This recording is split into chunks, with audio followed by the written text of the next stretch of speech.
प्रिय दर्शकों, नमस्कार। एक बार फिर से उपस्थित हूं आप सबके सामने। आज शुक्रवार है, आप लोगों को इंतजार होता है हमारे दैनिक कार्यक्रम विश्लेषण जन्म कुंडली का। इसमें मैं प्रायः लोगों की कुंडलियां शामिल करता हूं।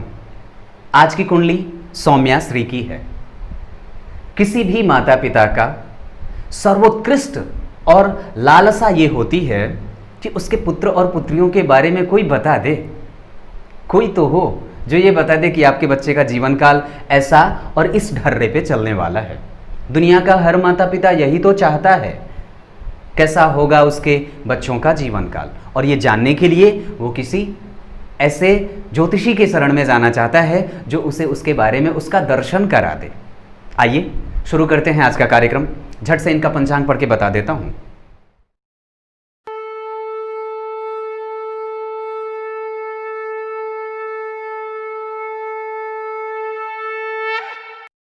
विक्रम संवत 2071, शक संवत 1937। जिस संवत्सर में इनका जन्म हुआ है उस संवत्सर का नाम कीलक संवत्सर था। कीलक संवत्सर में जन्मे लोग माता और पिता दोनों के प्यारे, लाडले और साथ ही साथ उनके भक्त होते हैं।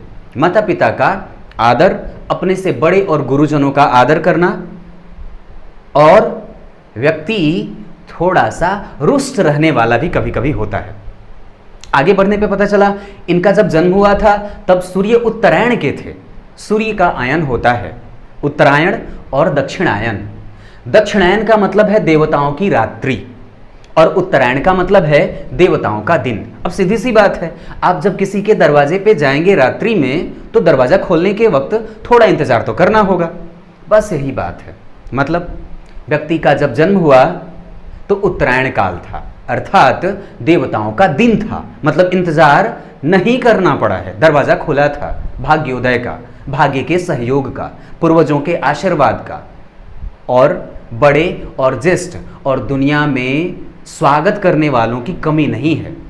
ये स्थितियां उत्तरायण में जन्मे लोगों का होता है। मतलब इसका बेसिक जीवन पे क्या प्रभाव पड़ेगा अगर ये बताऊं तो व्यक्ति का आत्मविश्वास बिल्कुल टॉप पे रहता है। व्यक्ति आत्मविश्वासी होता है, स्वाभिमानी होगा। अपने स्वाभिमान के साथ कभी भी व्यक्ति खिलवाड़ किसी को नहीं करने देगा। जी भर के मदद करने वाला होता है। लेकिन अगर रुष्ट हो जाए तो इसका प्रभाव आगे बताऊंगा। आगे बढ़ने पे पता चला उत्तरायण में व्यक्ति के नेत्र अच्छे होंगे। व्यक्ति नेत्र का सुंदर होता है। ऐसी स्थिति में कि उत्तरायण का जन्म हो तो व्यक्ति को माता पिता और अपने से बड़े जनों का भरपूर आशीर्वाद और जीवन पर्यंत सहयोग प्राप्त होता है। व्यक्ति पिता से और माता से सर्वोच्च सुख भी प्रदान और मिलता भी रहता है। लोगों को देता भी है और लोगों से इसे आदर और सम्मान मिलता भी रहता है। आगे बढ़ने पे पता चला उत्तरायण के बाद ग्रीष्म ऋतु में इनका जन्म हुआ है, ज्येष्ठ माह में। ज्येष्ठ माह में जन्मे लोग ज्येष्ठ होते हैं, और दूसरी बात मति बुद्धि के श्रेष्ठ होते हैं।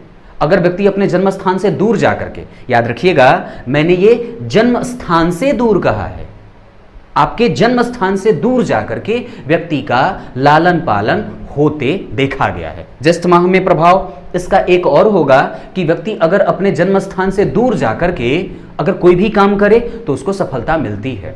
ज्येष्ठ माह में जन्मे लोग भूख कम लगती है लोगों को, और खाने पीने के लिए प्रायः पीछे पीछे भागना पड़ता है। ज्येष्ठ माह में जो लोग जन्मे होते हैं उनके माता का स्वास्थ्य कभी कभी परेशान सा होता है।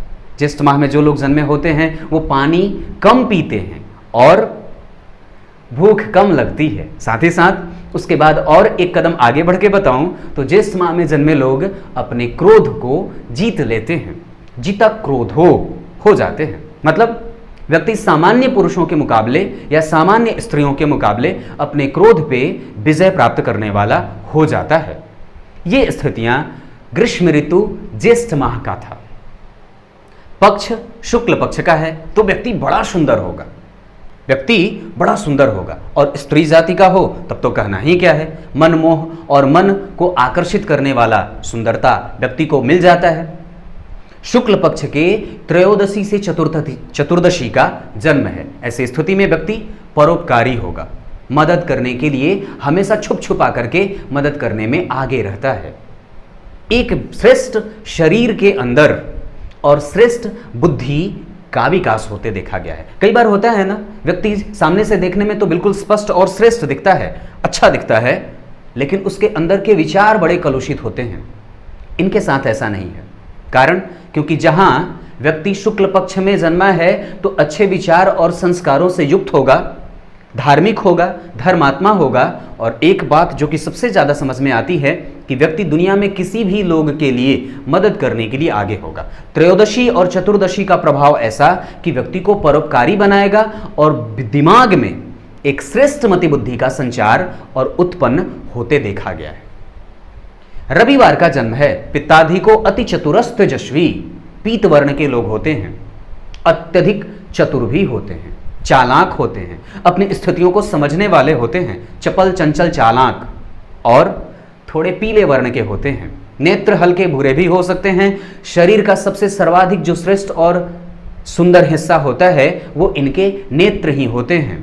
पैरों के घुटने जो होते हैं वो प्रायः आगे निकले होते हैं और पैर थोड़ा पीछे धंसा हुआ होता है। ये स्थितियां शुक्ल पक्ष के त्रयोदशी से चतुर्दशी का है। और दिन रविवार का प्रभाव मैंने बताया, व्यक्ति अपने पिता के निकट और पिता से बहुत ज्यादा प्रभावित होता है। पिता की तरह उठना, पिता की तरह बात करना, पिता की तरह पिता के स्वभाव से मेल जोल खाना, ये स्थितियां व्यक्ति के पंचांग में देखने को मिलती हैं। वरीयान योग में इनका जन्म हुआ है। याद रखिएगा, ये योग पंचांग के एक अत्यंत महत्वपूर्ण हिस्से होते हैं जो समय का निर्धारण भी करने में और करते रहते हैं। योग अगर अच्छा हो जाता है तो अपने हिसाब से व्यक्ति को श्रेष्ठ मति बुद्धि का बनाएगा, धर्मात्मा बनाएगा, बड़े और बूढ़ों का आशीर्वाद प्राप्त करने वाला बनाता है और समाज में और कुल का दीपक भी बनाया और होते देखा जाता है। वरीयान योग और कौलवकरण में इनका जन्म हुआ है। कौलवकरण ये श्रेष्ठ होता है, व्यक्ति प्रेमी होता है, प्रेम करने वाला होता है, लेकिन तार्किक बहुत ज्यादा होता है, तर्क विद्या का निपुण होता है, सवाल जवाब बहुत पूछता है और दिमाग ज्यादा लगाता है। कला प्रेमी भी होगा, संगीत क्षेत्र का मालिक होता है, गायन कला का बिल्कुल पुरोधा बन सकता है, व्यक्ति गणितज्ञ हो सकता है। ये चीजें आगे भी बताऊंगा। ये स्थितियां बनती हैं जन्म के लग्न से और चंद्र कुंडली के आधार पर व्यक्ति मांगलिक भी है। अतः विवाह जरूरी है कि सोच समझ करके और श्रेष्ठ जन से किया जाए। ये स्थितियां बनती हैं। अब आइए इनके लग्न कुंडली में बैठे ग्रहों को बता देता हूं कि कौन से ग्रह किस तरीके का फल करने वाले हैं। व्यक्ति का जन्म स्वाति नक्षत्र में हुआ है और स्वाति नक्षत्र में जन्मे लोग शारीरिक रूप से स्वस्थ होते हैं, लेकिन कभी कभी हृदय से संबंधित समस्या यानी कि फेफड़ों से संबंधित हृदय का क्षेत्र कभी कभी प्रभावित होते देखा जाता है। सर्दी, जुकाम, सीने का दर्द, माथे का दर्द, निमोनिया वगैरह ये छोटी छोटी परेशानी प्रायः होने को बनती है। ऊपर से स्वाति नक्षत्र में जन्मे लोग, चूंकि ये राहु का नक्षत्र होता है तो सबसे पहले तो बहुमुखी होता है, झट से किसी भी चीज़ को सीख लेने वाला, और कभी कभी पढ़ने में शैतानियाँ भी करता है। क्योंकि राहु है वो परेशान करता है, कभी कभी व्यक्ति को समझना कई बार मुश्किल हो जाता है, कभी बिल्कुल सरल स्वभाव को प्रदर्शित करता है, कभी बिल्कुल कॉम्प्लेक्स हो जाता है। ये स्थितियां बनती हैं। ऊपर से अगर व्यक्ति के हाव भाव और चाल चलन को देखते हैं तो व्यक्ति परोपकारी है, गुणी है, किसी भी चीज को जल्दी से अडॉप्ट कर लेता है, सीख लेता है, प्रारब्ध इसका मजबूत होगा, इस वजह से भाग्य का साथ भी मिलेगा। दूसरी बात कि ऐसी स्थिति कि व्यक्ति अगर कैरियर के हिसाब से अगर देखते हैं तो कैरियर अगर गणित के क्षेत्र में अपना ले, मशीनरी के क्षेत्र में अपना ले, टेक्निकल क्षेत्रों में भी जाना चाहे तो जा सकता है, उसके बाद पत्रकारिता के क्षेत्र में जा सकता है, मीडिया के क्षेत्र में जा सकता है, टेक्निकल चीज़ों में कहीं भी इसका क्षेत्र बड़ा बेहतर है, कॉमर्स आदि के क्षेत्र में जा सकते हैं। ये ऐसी स्थितियां व्यक्ति की कुंडली में नक्षत्र के आधार पर जो कैरियर का क्षेत्र होता है उसमें व्यक्ति जा सकता है। व्यक्ति सुंदर होगा, श्रेष्ठ होगा, और सबसे बड़ी बात है कि अपने पूर्वजों का आशीर्वाद मिलने का जो भाव है इनकी कुंडली में वो बड़ा बेहतर बन रहा है। व्यक्ति अगर रूठ जाएगा तो मानना बड़ा मुश्किल होगा, और अगर एक बार अगर इसके चित्त से कोई उतर जाए तो फिर इसे मनाना बड़ा मुश्किल हो जाता है। अपने बड़े लोगों से, अपने घर के बड़े बुजुर्गों से व्यक्ति बिल्कुल निकट होता है, उनके किसी भी काम के लिए हमेशा तत्पर और तैयार रहता है।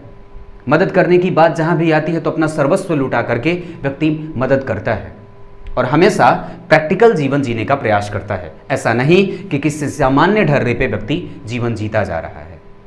कोई इसका लाभ नहीं ले सकता, ये ऐसी स्थिति भी देखते बनती है। ऊपर से व्यक्ति हमेशा अपने लाभ को लेकर के और मेहनत को लेकर के, और लग्न को अगर शामिल करता हूं इसमें, तो व्यक्ति तीव्रता से विकास करने वाला भी बनता है।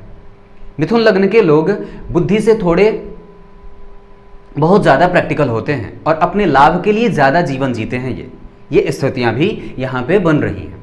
बुद्ध से जो लोग प्रभावित होते हैं वो थोड़े स्वार्थी भी होते हैं, अपना काम और अपना स्वार्थ सिद्ध होने तक आपको पकड़ के रखते हैं, और जैसे ही उनका काम निकल जाता है वो आपका पल्ला और अपना पल्ला दोनों हटा लेते हैं। ये स्थितियां मिथुन लग्न में बनती हैं। मिथुन लग्न और राहु का प्रभाव ऐसा, या नक्षत्र का प्रभाव ऐसा कि व्यक्ति को अच्छा तो बनाएगा, लेकिन कभी कभी व्यक्ति ख्याली पुलाव पकाने वाला भी हो जाता है। सोचा समझा और सारा काम जो सोचता रहता है वो कई बार धरा का धरा भी रह जाता है। ये चीज़ें भी बनती हैं। व्यक्ति की कुंडली को अगर और गौर से समझेंगे तो आइए अब आपको इनकी कुंडली में बैठे ग्रहों की स्थितियों को लेके आता हूं कि कैसे कौन से ग्रह किस अवस्था में बैठे हैं। ग्रहों के परिचय के आधार पर बता दूं कि अगर व्यक्ति की कुंडली में सूर्य की मजबूती होगी तो व्यक्ति का आत्मविश्वास मजबूत होता है, पिता के साथ संबंधों में मजबूती देखने को मिलती है। अगर व्यक्ति की कुंडली में सूर्य मजबूत रहा तो व्यक्ति नौकरी करने वाला और राज्य से, देश से जुड़ करके मेहनत करने वाला और काम करने वाला होता है। उसे अपने आत्मविश्वास पे और स्वाभिमान पे पूरा भरोसा होता है। अगर सूर्य आपकी कुंडली में बात करते हैं तो 5 नंबर की राशि बनती है सूर्य की। 5वें नंबर की राशि होती है सिंह राशि। राशियां 12 होती हैं और ग्रह 9 होते हैं। 12 राशि में सूर्य को जिस भाव का अधिपत्य मिला है आपकी कुंडली में, वो बनते हैं पराक्रम भाव के अधिपति। अगर व्यक्ति के जीवन के पराक्रम का विचार करना हो, व्यक्ति के छोटे भाई बहनों का विचार करना हो, तो उसका संबंध जन्म कुंडली के तीसरे भाव से होता है, जहां आपकी कुंडली में 5 नंबर आप लिखा हुआ देख रहे हैं। यहां सूर्य की स्थिति बनती है, मतलब सूर्य को यहां बैठना था, ये जाकर के जन्म कुंडली के 12वें भाव में बैठे हैं। ये जन्म कुंडली का दुह स्थान होता है, मतलब थोड़ा कमजोर भाव। यहां पे बैठे ग्रह कमजोर से हो जाते हैं और कुछ विभिन्न ग्रह ही यहां पे कुछ अच्छे परिणाम करते हुए देखे जाते हैं, शुक्र और शनि को छोड़कर। बाकी के सारे ग्रह अपने अपने व्यय को भी और व्ययाधिक्य को दिखाने वाले होते हैं। शुक्र और शनि भी यहाँ पे अगर बैठे हों तो वो भी व्ययाधिक्य करते हैं, लेकिन उसमें सकारात्मकता ज्यादा देखने को मिलती है। यहाँ पे पराक्रम भाव का अधिपति जाकर के जन्म कुंडली के 12वें भाव में बैठा। ये जन्म कुंडली का 12वां भाव दुह स्थान होता है, जिसे कमजोर स्थान कहा जाता है। 15 अंश 19 कला रोहिणी नक्षत्र। प्रत्येक ग्रह किसी न किसी नक्षत्र में बैठा होता है। यहाँ पे बुध जो बैठे हैं वो रोहिणी नक्षत्र में बैठे हैं। रोहिणी नक्षत्र चंद्रमा का नक्षत्र होता है और सूर्य आपकी कुंडली में जिस राशि में बैठे हैं उस राशि का अधिपति उसके साथ समता का संबंध रखेगा, क्योंकि शुक्र आपकी कुंडली में कहाँ बैठे हैं? जन्म कुंडली में धन भाव में। यानी कि सूर्य जो बनते थे पराक्रम भाव के अधिपति, जाकर के बैठे 12वें भाव में। सूर्य बैठे हैं शुक्र की राशि में, वो शुक्र के साथ समता के संबंध को रखेंगे। और अंश जो है ग्रह का, याद रखिएगा, अंश 15 अंश 19 कला। प्रत्येक ग्रह एक खास अंशों पे उपस्थित होता है कुंडली में। उसके आधार पर ग्रहों की अवस्थाओं का निर्धारण किया जाता है। ग्रह क्रमशः बाल अवस्था में होते हैं, मृतप्राय होते हैं, वृद्ध होते हैं, युवा होते हैं और कुमार होते हैं। और उसी के आधार पर अब ग्रह फल करने वाला होता है। अगर युवा रहा तो बहुत अच्छा फल करेगा। अच्छा का मतलब उसके फल देने का जो क्रम है, इंटेंसिटी जो होगा वो तीव्र होगा। बात यही है। तो इसके यहाँ पे अगर देखते हैं तो सूर्य 15 अंश के हैं, ये युवा हैं, मतलब व्यक्ति की कुंडली में पराक्रम भाव का अधिपति युवा अवस्था को धारण करके बैठा है और सम राशि में बैठा है, यानी कि अपना फल वो 50% के करीब करीब का करेगा। ठीक है, अब आगे बढ़ते हैं चंद्रमा के बारे में। अब बात चंद्रमा की करते हैं। व्यक्ति की कुंडली में चंद्रमा से किन किन चीजों का विचार किया जाता है, क्योंकि आपको ज्योतिष अगर नहीं आता है तो यह समझ लेना चाहिए कि व्यक्ति के जीवन में चंद्रमा का महत्व क्या है। व्यक्ति के कल्पना शक्ति का कारक होता है चंद्रमा। व्यक्ति के क्रिएटिविटी का कारक होता है चंद्रमा। व्यक्ति के निर्णय क्षमता को प्रभावित होने देता है चंद्रमा। व्यक्ति के चंचलता और मानसिक चंचलता और उसके दुर्बलता का कारक होता है चंद्रमा। व्यक्ति की कुंडली में अगर चंद्रमा कमजोर रहा तो व्यक्ति अपने निर्णय को लेकर के प्रायः अबोध और बच्चा बना फिरता है और शायद यही प्रभाव है कि कर्क लग्न और कर्क राशि के लोग बहुत ज्यादा अपनी भावनाओं पे नियंत्रण नहीं रख पाते हैं, जिसके कारण उन्हें जीवन भर अपने निर्णयों के कारण और अपने घर में किसी दूसरे के प्रभाव के कारण उन्हें तकलीफ उठाना पड़ता है। यह बात पक्की है। तो कर्क राशि का अधिपति होता है चंद्रमा। मेष, वृषभ, कर्क, मिथुन और कर्क, यानी कि कर्क राशि के अधिपति हुए चंद्रमा ये व्यक्ति के माता के साथ बनने वाले संबंधों को भी परिभाषित करते हैं। अगर चंद्रमा कुंडली में कमजोर रहा तो माता का स्वास्थ्य प्रभावित होता है बुरे तौर पे। रेगुलर कुछ न कुछ माता को हुआ ही रहता है। इनकी कुंडली में जो चंद्रमा की स्थिति है वो बनते हैं जन्म कुंडली के द्वितीय भाव के अधिपति, जो कि मारक भाव होता है। ये कमजोर होगा, यानी कि चंद्रमा को कौन सा भाव मिला? एक मारक भाव, जो कि अच्छा नहीं होता है। इसका प्रभाव व्यक्ति के माता के स्वास्थ्य के ऊपर आसानी से, कमजोरी से देखा जा सकता है कि माता का स्वास्थ्य कहीं ना कहीं थोड़ा कमजोर रेगुलर बेसिस पे होता रहता है। एक टाइम इंटरवल के बाद व्यक्ति के माता के स्वास्थ्य को कमजोर होते देखा जा सकता है। ऊपर से चंद्रमा की स्थिति शुक्ल पक्ष के त्रयोदशी के हैं, इस वजह से शुभग्रह बनेंगे। चंद्रमा एक ऐसे ग्रह हैं जो शुभग्रह भी बनते हैं और पापग्रह भी बनते हैं। अगर शुक्ल पक्ष के चतुर्दशी का जन्म है तो यहां पे चंद्रमा शुभग्रह होंगे और आपकी कुंडली में वो बैठे हैं जन्म कुंडली के पंचम भाव में, और अगले ही भाव में उनके 8 नंबर की राशि बन रही है। और यहां पे चंद्रमा 14 अंश 4 कला, स्वाति नक्षत्र राहु का नक्षत्र होता है। ये मित्र की राशि में बैठे हैं, युवा होकर के बैठे हैं, यानी कि ग्रह अगर मित्र की राशि में बैठेगा तो वो श्रेष्ठ फल को देने वाला होगा। परंतु फिर भी एक बात बता देता हूं कि चंद्रमा चूंकि द्वितीय भाव का अधिपति है, उसके अगले ही भाव में उसके नीच की राशि का निर्माण हो रहा है, इस वजह से माता के स्वास्थ्य को वो जरूर परेशान करता ही करता है। अब मंगल पे बात करते हैं। कोई जरूरी नहीं कि ज्योतिष अगर ना आए तो कार्यक्रम को अंतिम तक ना देखा जाए। अगर सिर्फ इसके कुछ सूत्र भी आपके कानों में चले जाते हैं तो जीवन कहीं ना कहीं मार्ग पे आ जाता है। अगर बात करते हैं आपकी कुंडली में मंगल की, तो मंगल पराक्रम का कारक होता है। किसी भी व्यक्ति को अगर आपने जीवन में देखा है वो बहुत फुर्तीला है तो मंगल उसमें अच्छा है। अगर कोई व्यक्ति सुस्त है तो वो व्यक्ति थोड़ा आलसी है। मंगल अगर ठीक है कुंडली में तो व्यक्ति फुर्तीला होगा, तेज से भरा हुआ होगा, पराक्रमी होगा, मेहनती होगा, दृढ़ होता है, मजबूत इच्छा शक्ति का होता है, ऊर्जा से भरा होता है। आपकी कुंडली में मंगल जन्म कुंडली में बनते हैं। मंगल को 2 राशियों का अधिपति मिला होता है, मतलब वृश्चिक और मेष। वृश्चिक राशि का निर्माण जन्म कुंडली के 6ठे भाव में हो रहा है, जहां 8 नंबर आप लिखा हुआ देख रहे हैं। उनकी दूसरी राशि का निर्माण जन्म कुंडली के लाभ भाव में, जहां 1 नंबर लिखा हुआ देख रहे हैं, इसे लाभ भाव कहा जाता है। जीवन के प्रत्येक क्षेत्र का लाभ यहां से देखा जाता है।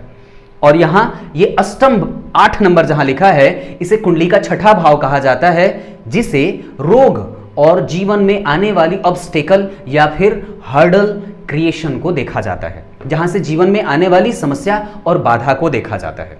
तो विचार करिए, आपकी कुंडली में मंगल यहां के अधिपति होते हैं और उनकी दूसरी राशि का निर्माण जन्म कुंडली के 11वें भाव में, जहां 1 नंबर लिखा है, यहां हुआ। यानी कि श्रीमान को बैठना था या तो यहां और नहीं तो फिर यहां, लेकिन बैठे हैं कहां?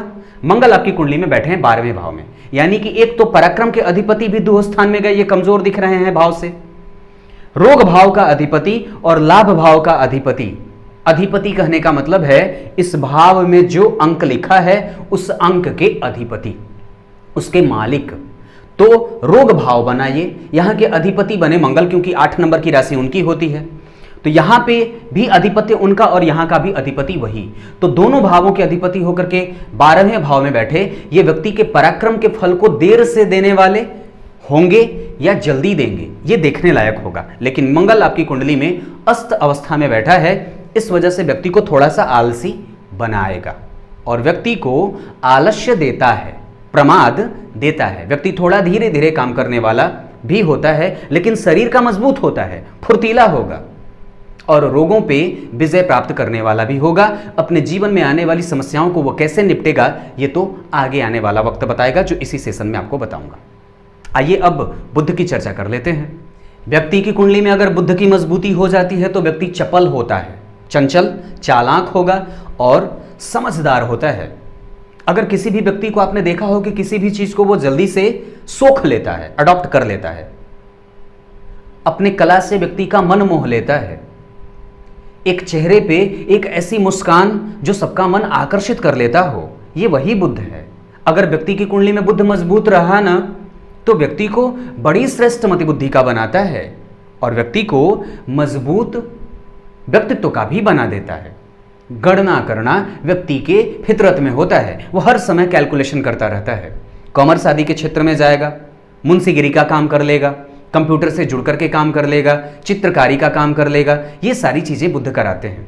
और आपकी कुंडली के लिए बुध बैठे हैं शुक्र की राशि में, और वो बनते कहाँ के अधिपति हैं? तो आपकी कुंडली के लिए वो बनते हैं लग्न के ही अधिपति। मिथुन लग्न, मिथुन राशि के अधिपति होते हैं बुध। वो जाकर के जन्म कुंडली के 12वें भाव में बैठे, ये भी दुह स्थान है, इस वजह से ये भाव से कमजोर जा रहे हैं। अति मित्र की राशि में बैठे हैं क्योंकि बुध और शुक्र में मित्रता होते देखी जाती है, और वहां के अधिपति होकर के शुक्र उनसे तात्कालिक मित्रता में भी जा रहे हैं, इस वजह से बुध यहां अति मित्र की राशि में बैठे हैं। लेकिन गौर करिएगा, ग्रह यहां पे अस्त होता हुआ दिख रहा है। मंगल भी सूर्य से अस्त हैं और बुध भी सूर्य से अस्त हैं। सूर्य के निकट जब कोई ग्रह जाता है तो और वो एक खास अंश पे जब चला जाता है तो वो अस्त हो जाता है और उसकी रोशनी धीमी पड़ जाती है और फिर वो कमजोर सा होने लगता है। ये बात देखने को बनती है। अब बुध के बाद गुरु की चर्चा करते हैं। अब चर्चा देवगुरु बृहस्पति की करते हैं। अगर कुंडली में देवगुरु बृहस्पति की स्थिति मजबूत रही तो व्यक्ति का ज्ञान पक्ष मजबूत होता है। ज्ञान से, सुख से, जीवन में परोपकार से, अपने कृत्य से, अपने किए गए कर्मों से सबका मन मोहेगा और कुंडली को शुभता में तब्दील कर देता है। गुरु आपकी कुंडली के लिए अगर बहुत अच्छी स्थिति में बन रहे हों तो व्यक्ति को ज्ञान पक्ष से सराबोर कर देते हैं और व्यक्ति जीवन भर संतुलन के साथ जीवन की यात्रा पूरी करता है। आपकी कुंडली के लिए गुरु जो कि बनते हैं 10वें भाव के अधिपति। गुरु को 2 राशियों का अधिपत्य मिला हुआ है, एक वो धनु राशि के अधिपति होते हैं और दूसरे मीन राशि के अधिपति होते हैं।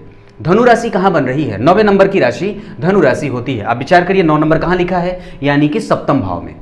कुंडली का ये 7वां भाव होता है, गिनना यहां से होता है 1 2 3 4 5 6 7। तो 7वें भाव और 10वें भाव के अधिपति बने गुरु, और वो आपकी कुंडली में कहां बैठे हैं? जन्म कुंडली में धन भाव में बैठे हैं। या तो उनको यहां बैठना था या तो यहां बैठा था, लेकिन कोई जरूरी नहीं है कि ग्रह को जो अंक जहां मिला हो वो वहीं बैठे।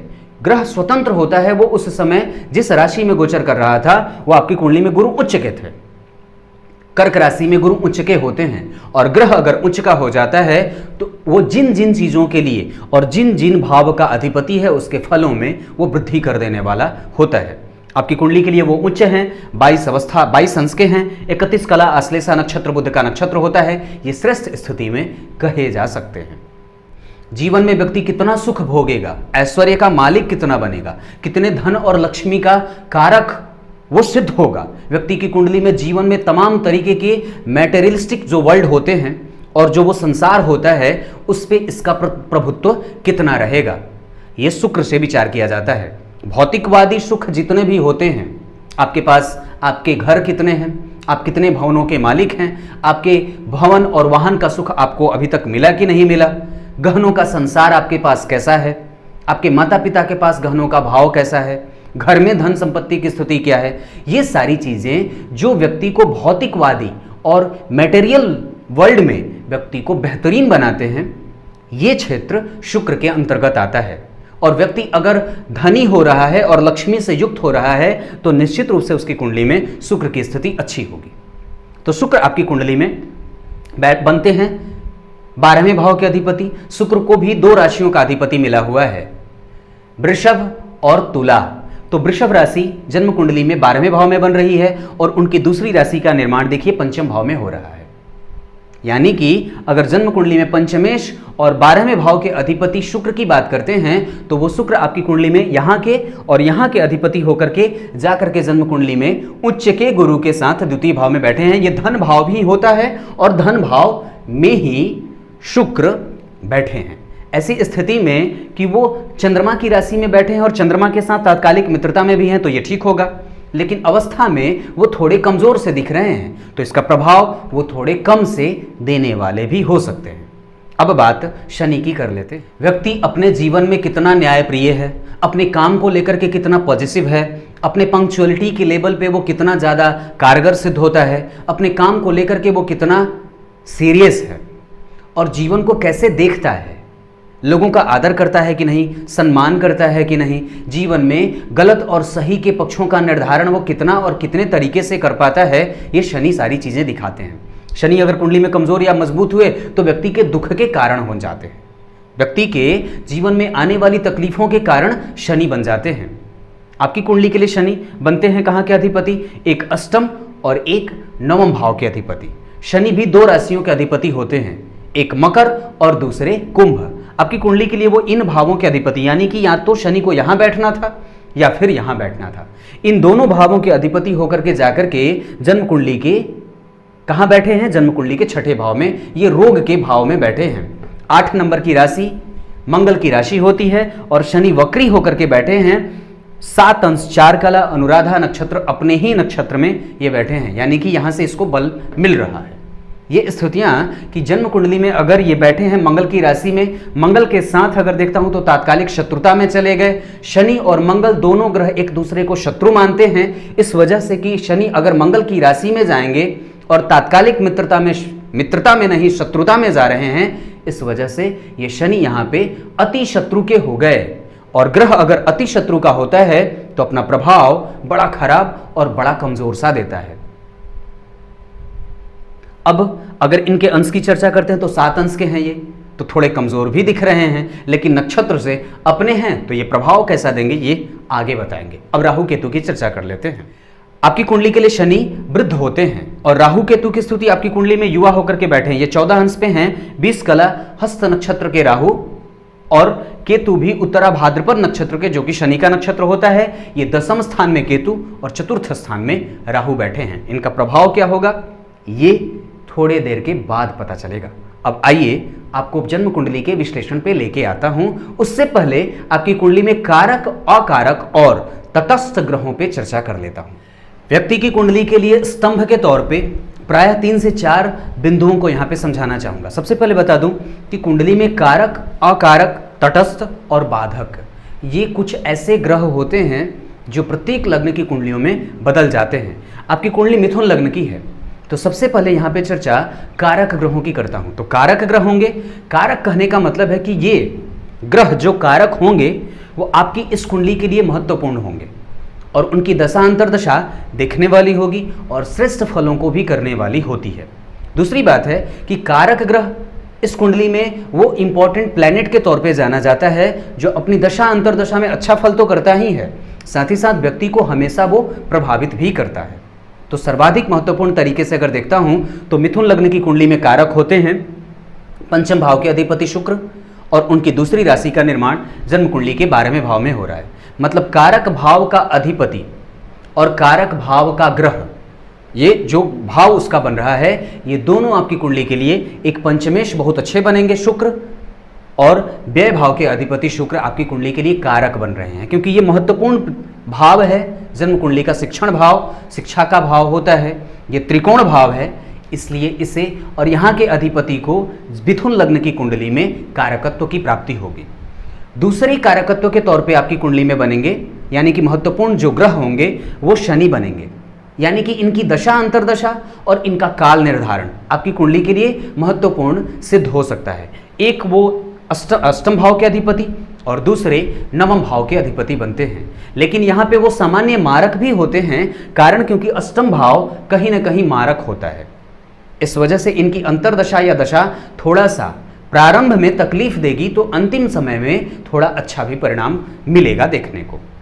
तो ये दोनों ग्रह यानी कि शुक्र और शनि आपकी कुंडली के लिए कारक होंगे और ये अच्छे परिणाम देने वाले हो सकते हैं।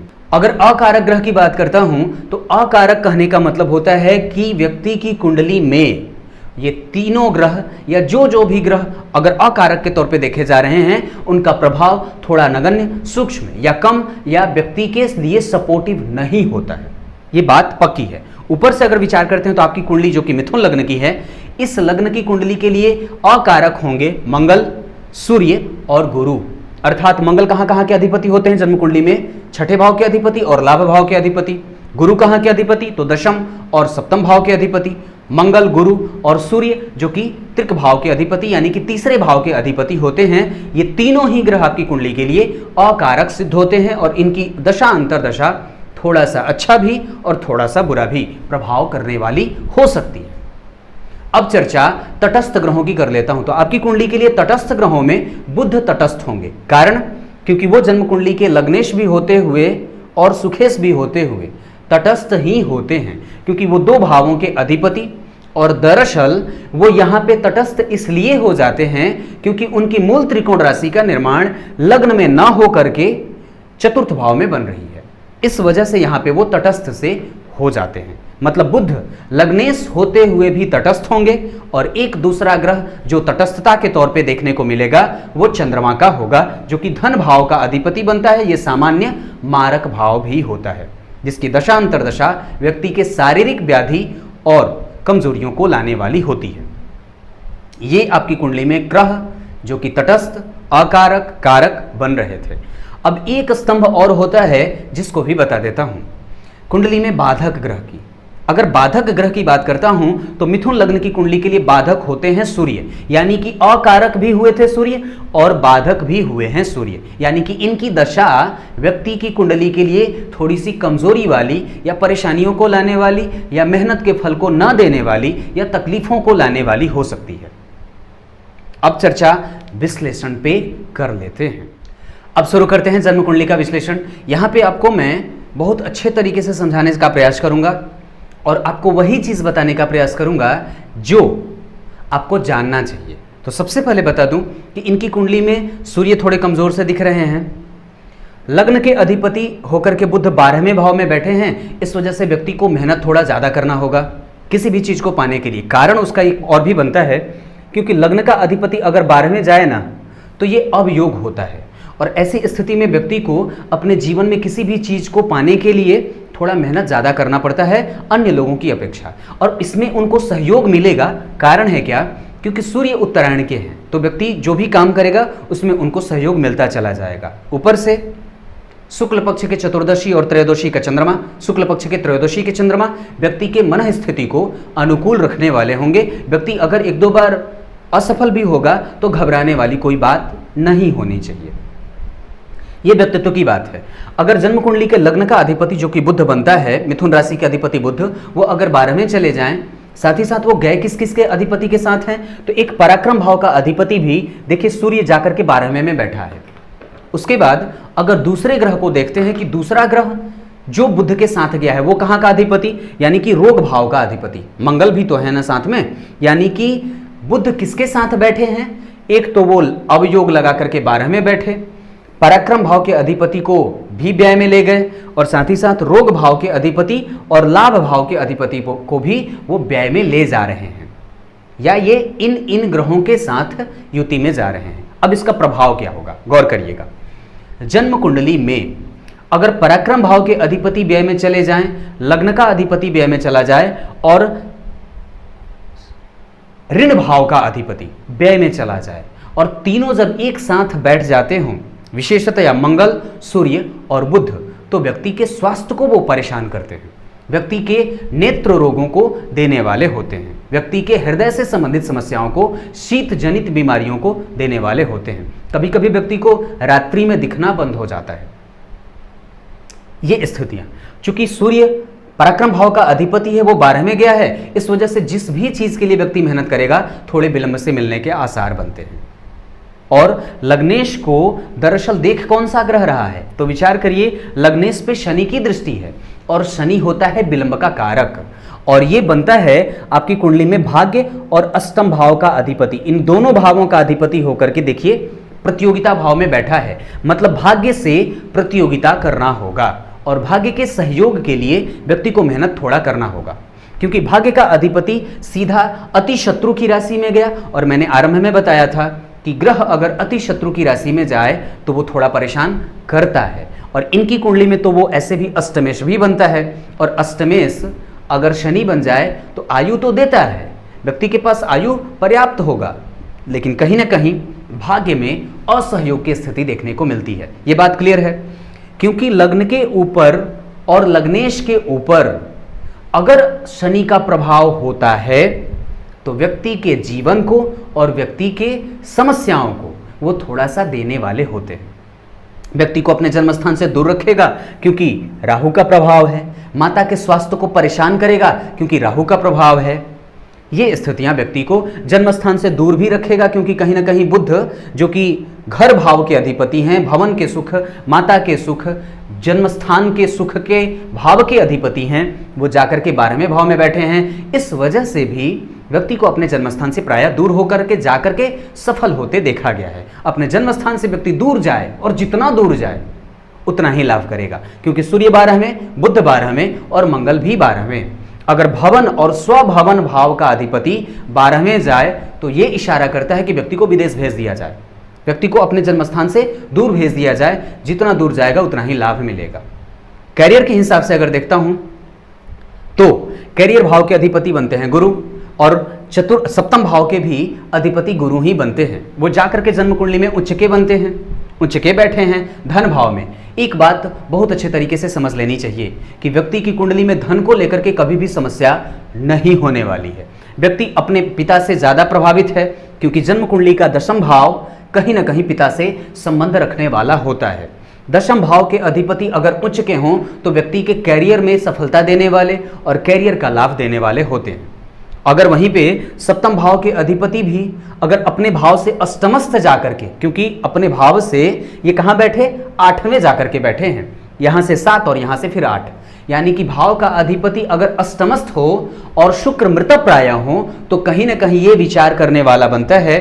और ये बात बनती है, ऊपर से मंगल भी 12वें में बैठे हैं तो व्यक्ति को चंद्र लग्न और जन्म कुंडली दोनों से मांगलिक भी बनाते हैं। सप्तम भाव का अधिपति 12वें भी बैठा है, यहां से पति का सुख का भी विचार किया जाता है, पत्नी के सुख का विचार किया जाता है, संतति, माता पिता, बड़े पापा, बड़ी मम्मी, इन सभी चीजों का विचार किया जाता है तो व्यक्ति इनसे दूर रहेगा, ये सीधा है। और ऊपर से यहां से पति के सुख भाव के अधिपति भी 12वें जा रहे हैं, इस वजह से जन्म कुंडली मिलाकर के विवाह करना चाहिए।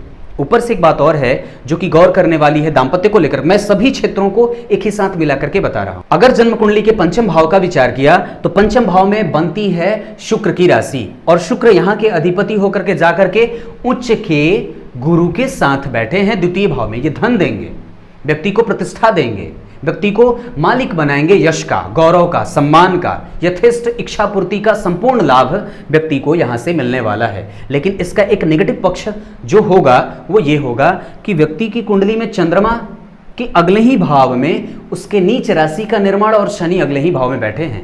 इस वजह से यहाँ पे कभी कभी व्यक्ति के मन को परेशान करने वाला और व्यक्ति दूसरों से कई बार प्रभावित होते देखा जाता है।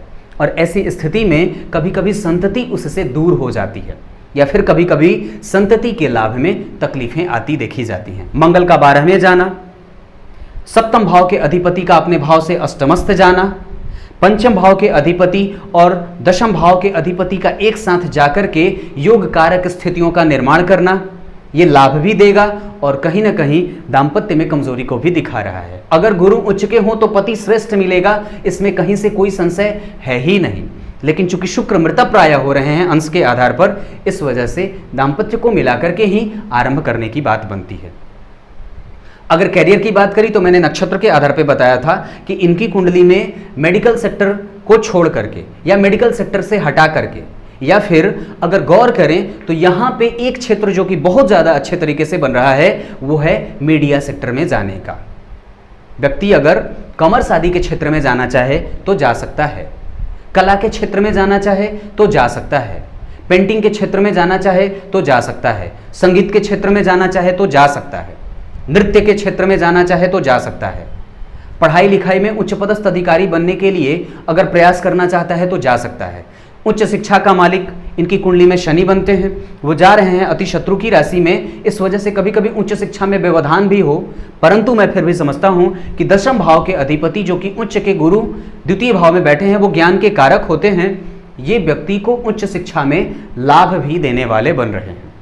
गुरु कारक नहीं होते हैं, इस वजह से कभी कभी शिक्षा में व्यवधान भी संभव है, क्योंकि यहाँ के अधिपति शुक्र मृतप्राय हो रहे हैं और यहाँ पे चंद्रमा नीचाभिलाषी होकर के बैठे हैं और अगले ही भाव में एक पापी ग्रह बैठा हुआ है। ये स्थितियां, और पिछले ही भाव में देखिए राहु बैठा है।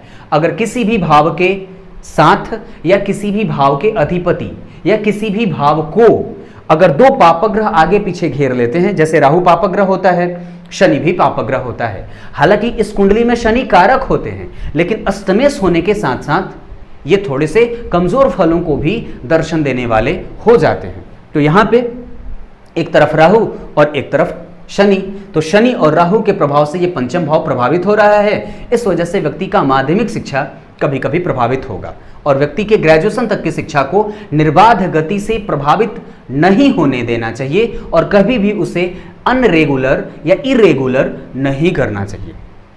ये बात बनती है। अगर उसके बाद और मैं पिता के साथ संबंधों की चर्चा करूं तो पिता भाव के अधिपति उच्च के हैं, पिता का सर्वोत्तम लाभ मिलेगा, पिता के जैसा हो जाएगा, पिता के सदृश सोचने वाला हो जाएगा, पिता से व्यक्ति प्रभावित होता है। और माता के साथ संबंधों को देखूं तो माता भाव का अधिपति चूंकि व्यय में है तो माता के स्वास्थ्य को कमजोर कर रहा है। माता से दूरियां और वैचारिक रूप से कभी कभी उनके साथ ऐसी स्थिति बनाता है कि माता से व्यक्ति वैचारिक रूप से थोड़ा दूर हो जाए या अपनी दशा अंतरदशा में वो उनको दूरी बना दे या उनसे दूर जाने की स्थितियां पैदा होती हैं। ये स्थितियां बुध की यहाँ पे देखने पे बनती है। बुध चूंकि अगर अवयोग नहीं लगाते तो ये देखिए, एक बात बताता हूँ, सीधी सी बात है कि अगर किसी भी भाव का अधिपति अपने भाव से छठे, आठवें और 12वें जाकर के बैठ जाए, ये कहने का मतलब है कि किसी भी भाव का अधिपति, जैसे मान लीजिए मैं इस भाव की बात करता हूं सप्तम भाव के, तो हम फल कथन इस आधार पे करते हैं या ज्योतिष इस आधार पर फल कथन करता है कि उस भाव का अधिपति कहां गया है या उस भाव का अधिपति कैसी स्थिति में है। तो यहां का अधिपति कहां गया, 9वें नंबर की राशि होती है धनु राशि, यहां के अधिपति बने गुरु, और वो गए हैं कहां, तो यहां से 7 और फिर 8। अगर ग्रह अपने भाव से छठवें भाव में, अपने भाव से 8वें भाव में और अपने भाव से 12वें भाव में चला जाए तो वो अच्छा नहीं होता है और भाव के प्रभाव को वो कमजोर कर देता है। तो गुरु यहाँ के अधिपति होकर के 8वें गए, इस वजह से दाम्पत्य को सहूलियत में थोड़ी मुश्किल देते हैं। और ऊपर से अब यहाँ पे लग्न की भी बात करता हूं तो लग्न के अधिपति कहाँ बैठे, अपने से 12वें, 1 2 3 4 5 6 7 8 9 10 11 12 में चले गए। इस वजह से ये व्यक्तित्व को कमजोर कर देते हैं और व्यक्तित्व को निखारने के लिए व्यक्ति को मेहनत थोड़ा ज्यादा करना पड़ता है। ऐसी स्थिति में अंक पाने के लिए मेहनत ज्यादा करना पड़ेगा, प्रयास ज्यादा करना पड़ता है। हो सकता है कि किसी भी चीज को व्यक्ति अगर पाना चाहता है तो उसको पाने में उसके पास असफलता का भी द्वार 1-2 बार खुल सके, और खुलता भी है। प्रायः व्यक्ति 1-2 बार असफल होता है और व्यक्ति निर्णय जो लेगा वो दरअसल सही लेता है, मति बुद्धि का श्रेष्ठ होता है। क्योंकि सूर्य, मंगल और बुध 12वें बैठे हैं तो क्या हुआ, व्यक्ति को श्रेष्ठ मति बुद्धि का तो बनाते हैं, साथ ही साथ व्यक्ति स्वाभिमान से युक्त होकर के अपना जीवन निर्वाह करता है। व्यक्ति अगर बुध से प्रभावित हो तो थोड़ा वाचाल भी होगा, दिमाग ज्यादा लगाता है, नेत्र में कमजोरी देखने को मिलती है, पराक्रम का क्षय होते देखा जाता है, व्यक्ति थोड़ा खर्च भी ज्यादा करेगा, छोटे भाइयों का सुख थोड़ा कम सा मिलता है या छोटे भाइयों से थोड़ी दूरी बनती है, या कई बार छोटे भाई को कमजोरी से या कमजोर या स्वास्थ्य से कमजोर होते देखा गया है। ये स्थितियां भी बनती हैं। माता का स्वास्थ्य जहां मैं थोड़ा सा कमजोर देख रहा हूं, पिता के साथ संबंधों में बहुत अच्छा और श्रेष्ठ स्थितियों को देख रहा हूं। भाग्य भाव के अधिपति अगर प्रतियोगिता भाव में चले जाते हैं तो भाग्य को थोड़ा सा कमजोर करते हैं, लेकिन पंचम भाव अच्छा बन रहा है और वो दशम भाव के अधिपति के साथ बैठा है, इस वजह से वो भाग्य को कहीं ना कहीं या मजबूती भी देने वाला बन सकता है। चंद्रमा पंचम भाव में वैसे भी अच्छे फल करते देखे जाते हैं, ये बात बनती है। अब थोड़ी सी चर्चा ग्रहों की दृष्टि पे भी कर लेता हूं। तो शनि की तीसरी दृष्टि जन्म कुंडली में अपने ही भाव पे पड़ेगी, व्यक्ति को आयु देगी, व्यक्ति श्रेष्ठ होगा और न्याय प्रिय होगा, न्याय प्रिय होगा, न्याय करने वाला होगा, गलत लोगों से ना तो संपर्क रखेगा और ना गलत करना चाहता है। लेकिन एक बात और है जो कि गौर करने वाली है, इनकी कुंडली में ध्यान दीजिएगा, इनकी कुंडली में सूर्य और बुध, सूर्य बनते हैं जन्म कुंडली के पराक्रम भाव के अधिपति और बुध बनते हैं लग्न और सुख के अधिपति। इन दोनों की युतियां 12वें भाव में होती है तो व्यक्ति जब सूर्य की दशा में जाएगा, चूंकि सूर्य बाधक भी होते हैं, अकारक भी होते हैं, इस वजह से कभी कभी इनके मित्रों का अवलोकन आवश्यक है कि वो किनके साथ बैठ रहे हैं, किनके साथ उनकी स्थिति बन रही है। क्योंकि कई बार जब सूर्य और बुध 12वें चले जाते हैं तो व्यक्ति को तार्किक और तर्क के आधार पर हर बार अपनी ही बात व्यक्ति सिद्ध करता है, और जिद्दी हो जाता है, क्योंकि मंगल भी साथ में है ना। इस वजह से व्यक्ति को जिद्दी ना होने दे, संस्कार से युक्त रखें, हनुमान चालीसा का पाठ आदि श्रवण कराते रहें, और अगर हो सके तो बच्ची 5 साल की है तो इसे याद भी कराया जा सकता है। ये स्थितियां कुंडली में बनती हैं। शनि की तीसरी दृष्टि यहां पड़ी, 7वीं दृष्टि से लग्नेश को देख रहे हैं, इस वजह से भाग्य को और व्यक्तित्व को थोड़ा वो मंद करते हैं। भाग्येश की दृष्टि है तो भाग्य का सहयोग भी मिलेगा, ऐसा नहीं है, भाग्य का सहयोग भी मिलेगा, व्यक्ति का काम आगे भी बढ़ेगा, न्याय प्रियता के साथ व्यक्ति जीवन में सफलता के शिखर को चढ़ता है, और चीजें तभी मिलती हैं जब व्यक्ति उसके योग्य हो जाता है। अनायास यूं ही चीजें नहीं मिल जाती हैं। जीवन का स्थायित्व जो मिलता है वो 34वें साल के बाद मिलता है, और ऐसी स्थिति में कि जब जन्म कुंडली में भाग्य भाव के अधिपति शनि बनते हों तो वो थोड़े विलंब से भाग्योदय कराते हैं। ये स्थिति जन्म कुंडली में बन रही है।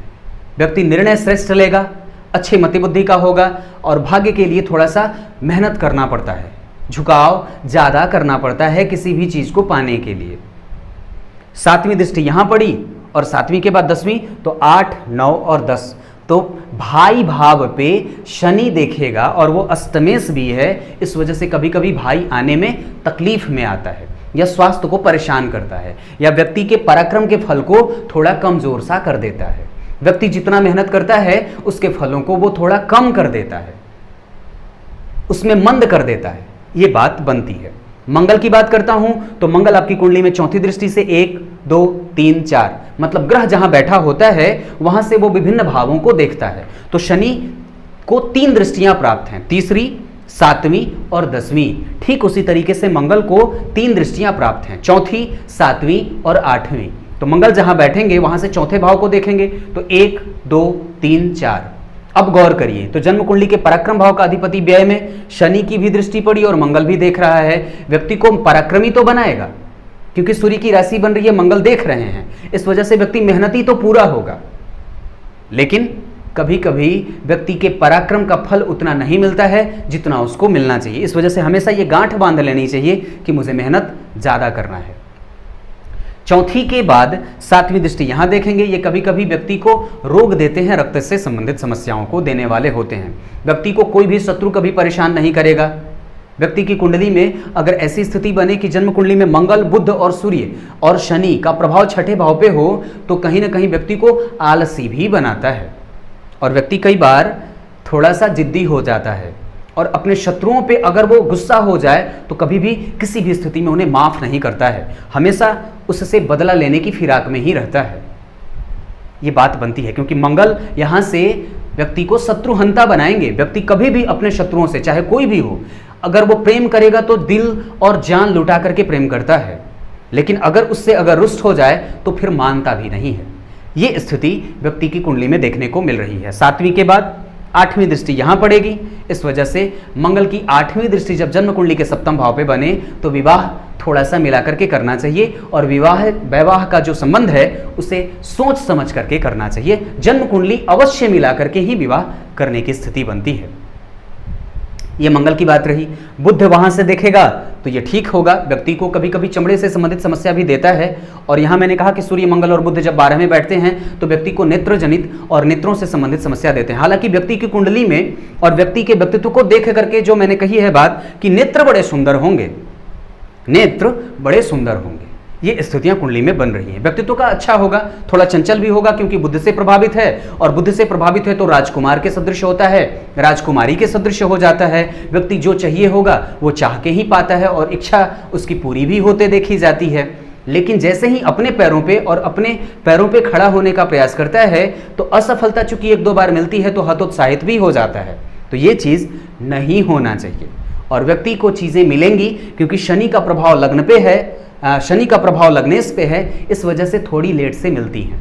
ये मंगल की बात रही। गुरु उच्च के बैठे हैं 10वें भाव के अधिपति होकर के, वहां से 5वीं दृष्टि से जन्म कुंडली में मंगल की राशि को देखेंगे तो व्यक्ति को कभी कभी स्वास्थ्य में समस्या देंगे, लेकिन व्यक्ति अपने ज्ञान के बदौलत और अपने पराक्रम के बदौलत, क्योंकि मंगल का भी प्रभाव है, इस भाव को मंगल भी देख रहे हैं, शनि खुद बैठे हैं, सूर्य खुद देख रहे हैं, बुध खुद देख रहे हैं और गुरु भी देख रहे हैं। तो छठे भाव पे लगभग सभी ग्रहों का प्रभाव होने से व्यक्ति प्रतियोगी होगा और प्रतियोगिताओं में सफलता भी मिलने के कई गुना आसार बनते हैं। तो पांचवीं के बाद सातवीं दृष्टि यहां पड़ेगी। ये थोड़ा कमजोर होगा, व्यक्ति को पेट जनित और स्वास्थ्य में पेट से संबंधित समस्याओं को देने वाले अपनी दशा अंतरदशा में होंगे। और उसके बाद नवीं दृष्टि से, तो अगर नवीं दृष्टि की बात करते हैं तो गुरु सातवें के बाद सातवीं दृष्टि यहाँ, आठवीं यहाँ और नवीं दृष्टि जन्म कुंडली के दशम भाव को देखेंगे जो कि उनकी खुद की राशि है। यहाँ से ये कैरियर भाव को मजबूत करने वाले और श्रेष्ठता से लाभ देने वाले होंगे। व्यक्ति नौकरी करने वाला होगा और श्रेष्ठ पदों पे जाकर के पद को विभूषित करने वाला होता है। राहु केतु की अगर चर्चा करता हूं तो राहु की पांचवी दृष्टि यहां पड़ेगी, तो ये रोग देगा, परेशानी देता है, माता के स्वास्थ्य को परेशान करता है। और अभी भी माता के स्वास्थ्य में परेशानी का काल चल रहा है क्योंकि जातक के ऊपर से राहु की दशा चल रही है। इस वजह से अभी माता का स्वास्थ्य भी रेगुलर कुछ न कुछ हुआ रहेगा। अब आगे सातवीं दृष्टि यहां, तो अगर ये स्थितियां बनती हैं तो व्यक्ति बड़े लेवल पे जाकर के लोगों को प्रतिनिधित्व में लाता है, लोगों का प्रतिनिधि बनता है। और नवीं दृष्टि से सातवीं के बाद आठवीं और नवीं तो बाहर भेज दीजिए। जन्मस्थान से जितना व्यक्ति दूर जाएगा उतना ही लाभ कमाएगा। ये स्थितियां कुंडली में बन रही हैं। तो मैंने क्रमशः जो चीजें बताया है वो एक बार फिर से बता देता हूं कि व्यक्ति के व्यक्तित्व का निर्धारण करने में मेहनत थोड़ा करना होगा। पराक्रम भाव का अधिपति व्यय में है, मेहनत ज्यादा करना होगा और किसी भी चीज को पाने के लिए मेहनत थोड़ा करना पड़ता है क्योंकि शनि से व्यक्ति प्रभावित हो रहा है। शनि का प्रभाव लग्नेश को प्रभावित कर रहा है, मंद कर रहा है। स्वास्थ्य में कभी कभी हृदय से संबंधित समस्या, शीत जनित समस्या, रक्त से संबंधित समस्या और पेट से संबंधित समस्या होने के खतरे देखते बन रहे हैं। उसके बाद व्यक्ति का व्यक्तित्व ठीक है, अच्छा है, मजबूत है, अपने निर्णय पे वो अकाट्य भरोसा रखने वाला है और श्रेष्ठता से अपने जीवन का निर्वाह करेगा। कल इनकी कुंडली का दूसरा चैप्टर भी बनाऊंगा, देखना मत भूलिएगा। तब तक के लिए इजाजत दीजिए, कल एक बार फिर से उपस्थित होंगे आप सबके सामने। तब तक के लिए नमस्कार।